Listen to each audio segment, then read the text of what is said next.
I left home and spent years hustling at my job just to get my first apartment. Then my parents demanded that I hand it over to. Have you ever worked your absolute butt off for something, poured your soul into it, only for your own family to tell you you're still not good enough, and then demand you hand over what you earned to someone who never lifted a finger? Because that's exactly what happened to me. And let me tell you, when you finally realize you're just a resource to them, not a person, that's when things get really interesting. Right now, I'm sitting in my apartment, the one I fought for, the one I earned, and I just got another text from my mother. It's the usual. You don't appreciate anything in life. The irony is so thick, you could cut it with a knife. Here I am, in a home I bought with zero help, after years of being told I'd never amount to anything. And I'm the ungrateful one. My name's James, I'm 28. And apparently, I'm the family disappointment. Then there's my sister, Sarah. She's 26, and she's the golden child. The one who appreciates everything she's given, and knows the value of family support. Funny that family support always seemed to mysteriously dry up when it came to me. Let me paint you a picture of my childhood. Sarah and I are only 2 years apart, but you'd think we were raised in different families. When Sarah wanted piano lessons, my parents found the money. No problem. When I wanted to join the robotics club, which had a measly $50 fee, suddenly we were going through a tough time financially. When Sarah graduated high school, they threw her a party with 100 guests. When I graduated as valedictorian, we went to Applebee's. And guess what? I paid for my own meal because I'd just gotten my first paycheck for my part-time job. The pattern continued through college. Sarah went to her dream school, parents covering whatever scholarships didn't. Me, I went to community college for 2 years, then transferred to a state school. I worked 3 jobs to pay my way through. Every family dinner, I'd hear about how Sarah was making them so proud. My turn, I'd get lectures about how I needed to stop acting so superior and learn to be grateful for what I have. What I had was student loan debt and exhaustion, but I pushed through. Got my degree in computer science, landed a job at a startup that actually went somewhere. I saved every penny I could. I lived with 4 roommates in a shoebox for 3 years, ate ramen more times than I care to remember. Meanwhile, Sarah moved back home after college, rent-free, while she figured things out. 2 years ago, I finally had enough for a down payment on a small, 1-bedroom apartment in the city. Nothing fancy, 650 square feet. Need some work. But it was mine the day I closed. I stupidly thought my parents might actually be proud. Instead, my mother's first comment was, "Well, I hope you're grateful to have the opportunity to buy property. Not everyone is so lucky." Lucky, right? Because luck is what got me here. Not the 70-hour weeks and the side hustles and the nights I went to bed hungry so I could put another $100 in savings. Sarah's still figuring things out, by the way. It's been 4 years now. She's had 6 different jobs, none lasting more than 6 months. They were always toxic or didn't appreciate her value. She's currently unemployed again, posting inspirational quotes on Instagram about knowing your worth and gratitude journaling. Our parents, they pay her credit card bills. She drives their car. Last month, things started getting weird. Sarah began making comments about how cramped it was at our parents' house, how she's ready for independence. But the rental market is so unfair to people just starting out. Mind you, she's 26 and has never paid rent in her life. Then came dinner last Sunday. I should have known something was up when my mother actually cooked my favorite meal. Halfway through, she started her usual speech about gratitude, but this time with a twist. "James, we need to talk about your attitude," she said, her voice dripping with concern. "Your father and I are concerned about how ungrateful you've become." I set down my fork. "Ungrateful for what exactly?" "For everything," she said. "For the life you have, the opportunities you've been given." "What opportunities?" I interrupted. "The opportunity to work 3 jobs through college? The opportunity to be told I'm not grateful enough while I pay my own way through life." My father jumped in. "See, this is exactly what we mean. That tone, that superiority. Your sister would never speak to us like this." Sarah sat there, doing her best impression of a saint, nodding along with practiced sadness in her eyes. "Sarah appreciates what she has," my mother continued. "She's grateful for our support. She understands the value of family. I understand the value of family, I said. I just don't understand why that value only flows one direction. That's when Sarah spoke up, her voice soft and wounded.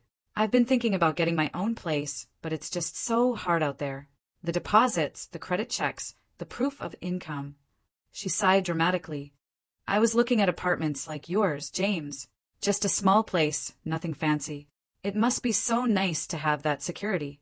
My mother reached over and patted her hand. It's disgusting how landlords take advantage of young people trying to get started. Meanwhile, Sarah continued, there's James with a whole apartment all to himself. More space than one person needs. Really? The room went quiet. I looked between the three of them, waiting for someone to laugh, to indicate this was some kind of joke. Nobody did. Are you seriously suggesting I should give Sarah my apartment? I asked. Not give, my mother said quickly, but maybe share or help her out. Family helps family, James. And someone who is truly grateful for what they have would want to help their sister. I stood up. I'm grateful for what I have because I earned it. Every square foot of that apartment represents hours of my life. I worked for it. That's not ingratitude. That's understanding value. You see, my father said to my mother, I told you he'd be selfish about it. I left without finishing dinner. That was 5 days ago. Since then, I've received 47 text messages about how I'm breaking my mother's heart. 3 emails with apartment listings for studio apartments if I insist on living alone. 12 missed calls from various family members who'd been told I was hoarding resources. And 1 Facebook post from Sarah about how blessed she is to have parents who understand that family means sacrifice. I'm exhausted. I've worked so hard to get where I am, and it's never enough. I'm never grateful enough, never generous enough, never enough, period. And now they want me to prove my gratitude by giving up the one thing I've managed to achieve on my own. I didn't know what to do. Was I really the ungrateful son they made me out to be? Should I be doing more to help my sister? Or was this as insane as it felt? Update 1, 2 weeks later. Well, things have escalated in ways I didn't think possible. Thank you to everyone who responded to my original post. Your comments helped me realize I'm not crazy, though my family is certainly trying to make me feel that way. After I posted, I decided to go low contact for a while. I needed space to think without the constant barrage of guilt. That lasted exactly 3 days before Sarah showed up at my apartment building. She was standing outside when I got home from work, holding a coffee and looking like butter wouldn't melt in her mouth. Hey, big brother, she said. I thought we should talk, just the 2 of us. Against my better judgment, I let her in. She made a big show of looking around, commenting on everything. Oh, this is nice. So much natural light. Is that a dishwasher? Their dishwasher has been broken for months. And look at all this closet space. She settled onto my couch like she owned it. I wanted to apologize for dinner. I didn't mean for things to get so tense. Really? I said, because it seemed pretty orchestrated to me. She gave me this wounded look she's perfected over the years. James, I'm hurt. You'd think that. I was just sharing my feelings. Is it wrong to want independence? To want what you have? What I have, I worked for. I know that, she said, though her tone suggested otherwise. But you have to admit you had advantages I didn't. I nearly choked on my water. What advantages? You're a man, for one. It's easier for men in tech. And you were always naturally good at school. I had to work harder just to pass. Sarah, you had Mom and Dad pay for tutors. I taught myself from library books. She waved this away. That's not the point. The point is, we both want to be independent. But the system is rigged against people like me. Creative types. Empaths. We don't fit into the corporate machine like you do. So get a job that pays the bills while you pursue your creative interests on the side. That's what most people do. Her face scrunched up. That's so limiting. I shouldn't have to sacrifice my authenticity just to survive. That's what's wrong with society. People like you just accept it instead of demanding better. People like me? People who've forgotten what it's like to struggle, who hoard resources instead of sharing with those who need them. I haven't forgotten anything. I remember every double shift, every skipped meal, every, "Oh, you're so dramatic," she interrupted. Poor James had to work for things. Meanwhile, I'm literally homeless. You live with our parents, rent-free. That's basically homeless for someone my age. Do you know how humiliating it is to bring dates back to my childhood bedroom? To have mom commenting on my life choices every day? You escaped. You got out. And now you want to keep me trapped there. She stayed another hour, alternating between guilt trips and thinly veiled threats. How concerned our parents were about my mental health and my inability to maintain family relationships. How they were thinking about getting me help for my hoarding tendencies and antisocial behavior. After she left, I installed a Ring doorbell. That was Monday. By Wednesday, the campaign had intensified. My aunt called to tell me she was praying for my soul. My uncle sent a long email about how he'd let his brother live with him for 6 months when they were young, and it was the best thing he ever did for family unity. My cousin texted, asking if it was true I had a whole empty bedroom I was refusing to share. I don't. It's a 1-bedroom apartment. The extra room they're referring to is my 8 by 10 home office. Thursday, my mother called my employer. Let that sink in. My mother called my boss to discuss her concerns about my mental state and how my family issues might be affecting my work performance. Fortunately, my boss is a decent human being who immediately told her the call was inappropriate and hung up. But the damage was done. Now I have to have a conversation with HR about potential security issues and whether I need to provide emergency contact updates. Friday, I came home to find Sarah had been by. How do I know? Because she left a gift basket outside my door with a note. The basket contained a book on breaking free from scarcity mindset, a gratitude journal, essential oils for emotional healing, a coffee mug that says sharing is caring, and a handwritten letter. The letter was 3 pages of pure manipulation. How she's worried about my soul, how holding on to material possessions is blocking my spiritual growth, how she's been manifesting abundance, and her spirit guides told her she's meant to live in my apartment. I wish I was making that up. She ended with, I've already started packing because I believe in the power of positive thinking. I know your heart will open soon.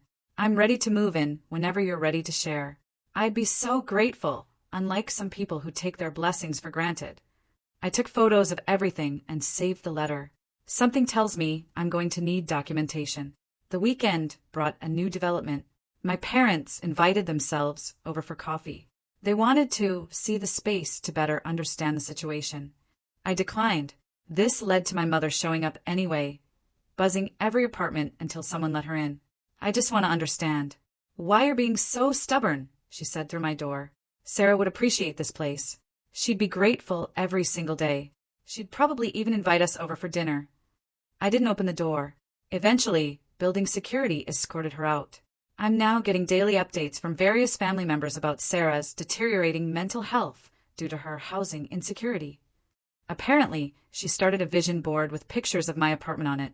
She's told her friends she's moving soon.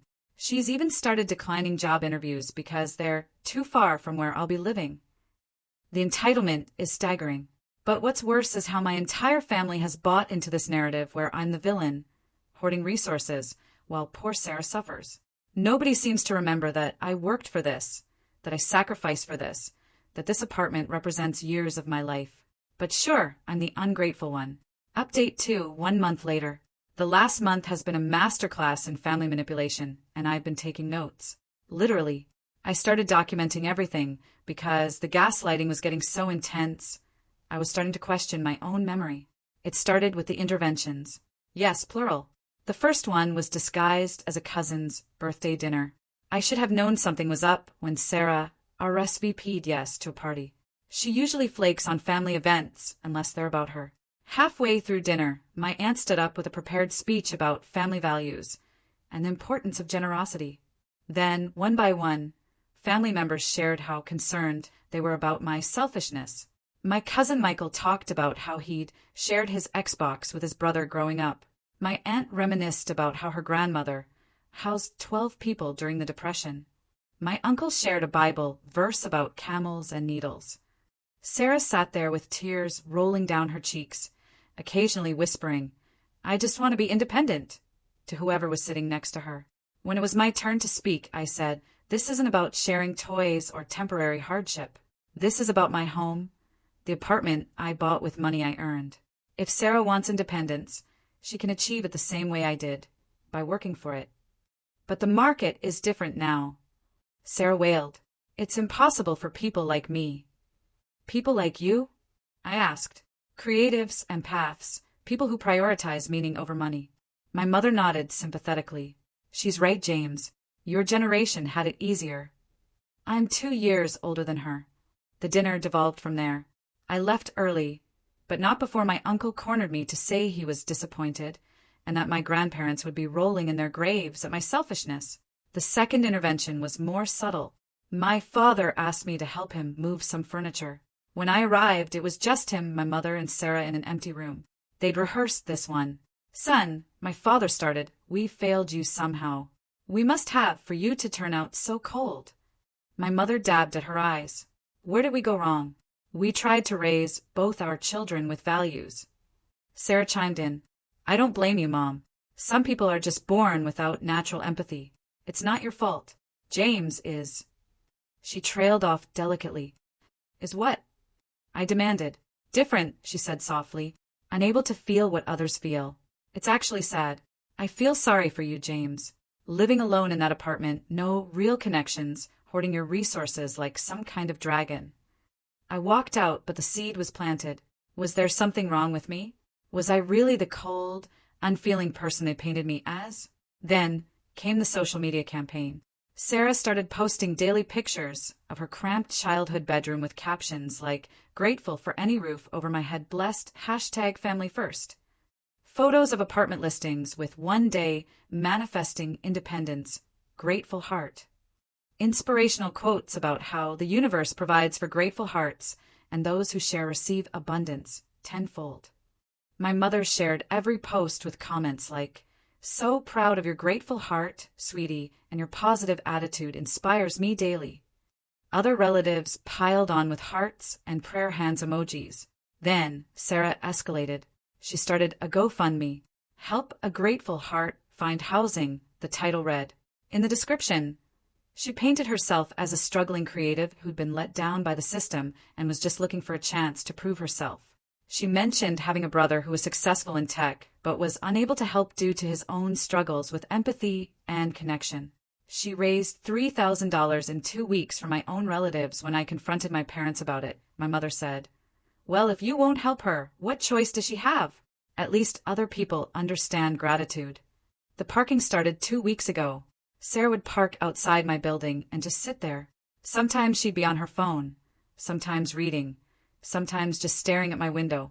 When I confronted her, she said she was visualizing her future, and I couldn't police where she parked on public streets. Building management said they couldn't do anything unless she tried to enter the building. So she got smarter. She started timing when residents would go in and out, slipping in behind them. She'd wander the halls, knock on my door just to chat, leave little notes and gifts. The gifts got progressively weirder. A key holder shaped like a house with home is where the heart is engraved on it. A doormat that said, welcome to our home. A plant with a note to help our apartment feel more alive. A copy of her apartment key from our parents' house with a sticky note, in case you want to see how the other half lives. Last week, I found out she'd contacted my landlord, pretended to be my girlfriend who'd lost her key, trying to get a copy made. Fortunately, my landlord called me to verify, but it was close. Then came the nuclear option. My parents called to inform me they were updating their will. Previously, everything was to be split 50-50 between Sarah and me. Now, because of my clear financial success and Sarah's ongoing struggles, they felt it was only fair to leave everything to her. You already have an apartment, my father said. Sarah has nothing. This will even things out. Besides, my mother added, you've made it clear you don't need family support, so why would you need an inheritance? The subtext was obvious. Give Sarah the apartment or lose your inheritance. The thing is, I never counted on an inheritance anyway. I've built my life assuming I'd get nothing from them because that's what I've always gotten. But Sarah knew exactly what she was doing. That night, she texted, I hope you know I tried to talk them out of changing the will. I told them it wasn't fair to you. But they said, you've made your choice. It's not too late to fix this, you know? We could be roommates. Wouldn't that be fun? I promise I'd be the most grateful roommate ever. I didn't respond, but I did call a lawyer. The harassment has escalated. Daily texts from family members. Sarah started telling people we've agreed to a trial period of her living with me. My mother told her book club I'm coming around and will do the right thing soon. I've had relatives I haven't spoken to in years reaching out to congratulate me on finally showing family values. Meanwhile, I've installed extra lock security cameras and started the process of getting a restraining order. The lawyer says I have a strong case, especially with all the documentation. But part of me still wonders, am I the monster? Am I really the ungrateful son they say I am?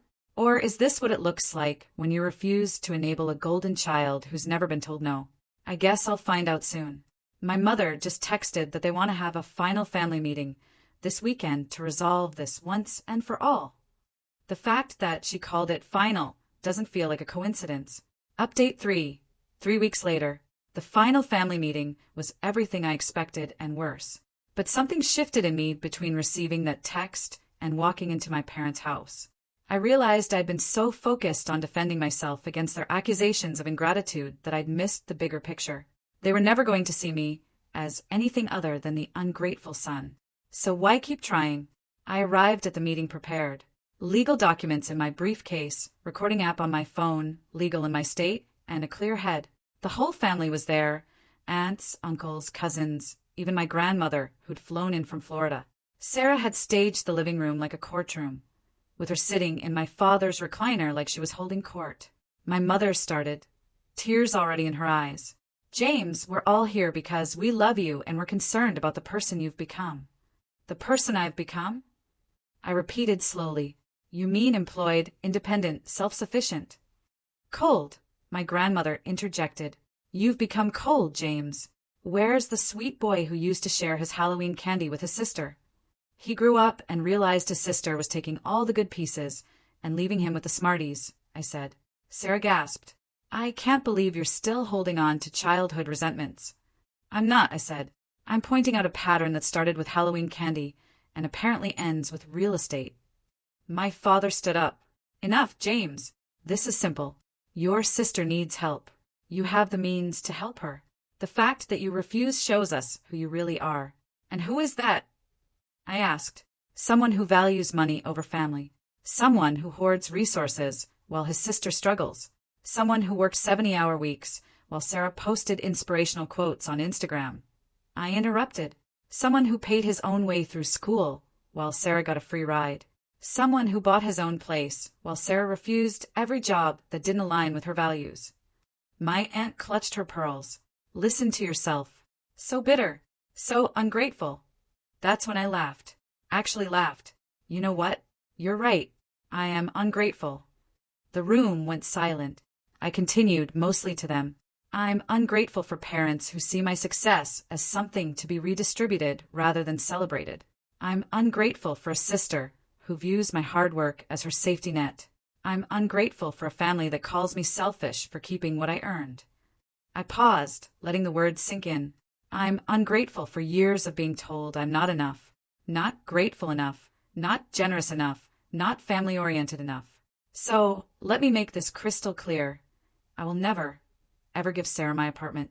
Not as a gift, not as a loan, not as a shared space. Never. Sarah burst into tears. I knew it. I told you all he hated me. He's always hated me. I don't hate you, Sarah, I said. I nothing you. You're just another entitled person who thinks the world owes her something. The only difference is we share DNA. My mother stood up, shaking. If you walk out that door without agreeing to help your sister, you're no longer welcome in this family. I pulled out the folder from my briefcase. I figured you'd say that, so I came prepared. I handed out copies to everyone. This is a cease and desist letter from my attorney. Sarah is to stop coming to my building. Stop contacting my employer. Stop spreading false information about me on social media. And stop attempting to access my apartment. Any violation will result in a restraining order and potential legal action. The room erupted. Accusations flew. How could I involve lawyers in a family matter? How could I be so cruel, so unfeeling, so ungrateful? Sarah snatched the letter, read it, and her face went pale.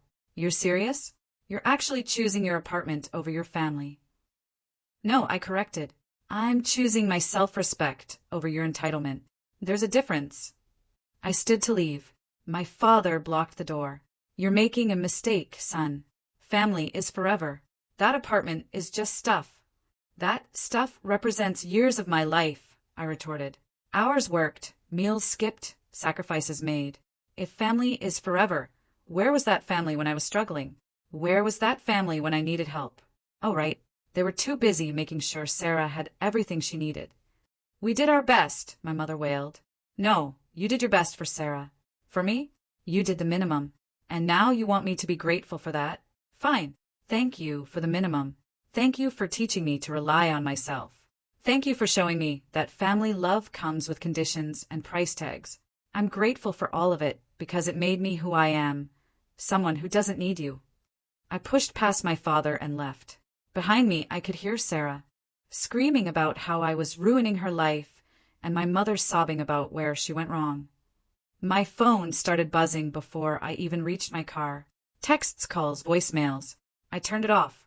That was 3 weeks ago. Since then, Sarah violated the cease and desist within 48 hours by showing up at my building. I called the police. She was issued a warning.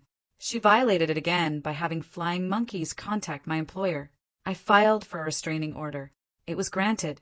My parents officially disinherited me and sent a formal letter stating I was no longer part of the family. I framed it. Various relatives have reached out to tell me I'll regret this when my parents are gone. I asked them where this concern for regret was when I was working 3 jobs to pay for college. Sarah started a new GoFundMe, claiming she was escaping an abusive situation and needed funds for housing.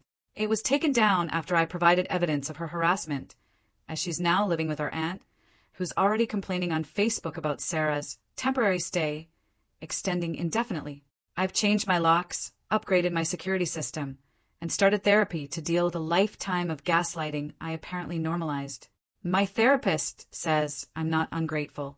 I'm just done trying to earn love that should be freely given. Done being the scapegoat for Sarah's failures. Done apologizing for my success. My apartment is peaceful now.